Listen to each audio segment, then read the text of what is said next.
সুনামগঞ্জে সৌন্দর্যের অপার জলাভূমি হাওড় আক্রান্ত হচ্ছে পর্যটকদের অসচেতনতায়। ভরা বর্ষায় ভ্রমণে গিয়ে নৌকা থেকে পানিতে ফেলছেন কাঁচ ও প্লাস্টিকের বোতল। পানি সরে গেলে চাষের জন্য জমি প্রস্তুত করতে গিয়ে বিপদে পড়ছেন কৃষক। ঘটছে দুর্ঘটনাও।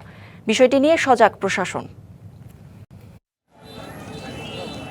বর্ষার সময় হাওরের পানিতে বোতল সহ নানা সামগ্রী ফেলে দেন পর্যটকরা। পানি শুকানোর পর সেই বোতল বেরিয়ে আসছে কাদার ভেতর থেকে। এই আবর্জনা দিয়ে বিপাকে কৃষকরা। চাষের জন্য মাটি প্রস্তুত করতে গিয়ে অনেক সময় ট্রাক্টরের চাপে কাঁচ ও প্লাস্টিকের শক্ত বোতল ভেঙে হাত পা কেটে যায় কৃষকের। বোতলগুলা আমরা ক্ষেতের মধ্যে ফেলাই, এগুলা আমার এই যে ট্র্যাক্টরে আলবায় ট্র্যাক্টরের লাঙ্গলের বাড়িতে বোতলগুলা ভাঙ্গে চিত্রা পরে কৃষকদের এরা রুয়াইতে দল চাপ দিয়ে বাঁচতে হাত কাটে, পাও কাটে। হাত কাটিয়েছি, পাও কাটিয়েছি, 2 মাস 3 মাস বুঝতে লাগে। তা আমরা কৃষকের গৃহস্থ করবো কিবা? বোতল, প্লাস্টিক, পরে কাগজ, পলিথিন তারা তো জানো না। পরিবেশবিদরা বলছেন, পর্যটকদের অসচেতন আচরণ হাওর এলাকার জীবন ও জীবিকাকে ধ্বংসের দিকে ঠেলে দিচ্ছে। পর্যটকরা যদি দায়িত্বশীল না হন তাহলে এই ঘটনা ঘটতেই থাকবে। আমি মনে করি যে পর্যটকদের আরো দায়িত্ব নিয়ে কাজ করতে হবে।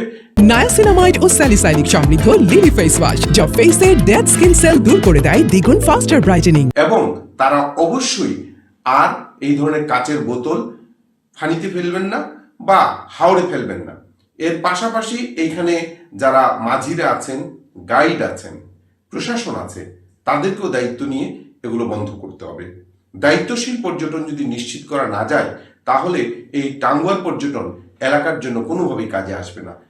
ঘটনা নিয়ে সজাগ প্রশাসন। পর্যটকবাহী নৌচালকদের নিয়ে সচেতনতামূলক কর্মশালা আয়োজন করা হচ্ছে। ওটা আসলে আমরা এখন সামাজিক সচেতনতা বা যারা হাউস বোট গুলো আছে এগুলোতে সচেতনতামূলক কার্যক্রম শুরু করতে হবে। এটা যেটা হয়েছে এটা আসলে খুবই ঘৃণিত কাজ করছে আর কি। যারা নিক্ষেপ করছে বোতল গুলো, তো সামনের সিজনের শুরু থেকে আমরা এই বিষয়গুলো মনিটরিং করবো। হাওরের সৌন্দর্য দেখতে আসা পর্যটকদের অসচেতনতার খেসারত দিচ্ছেন কৃষকরা। এখনই কার্যকর ব্যবস্থা না নিলে ক্ষতিগ্রস্ত হবে পুরো হাওর ভিত্তিক কৃষি ও পরিবেশ। DBC news desk.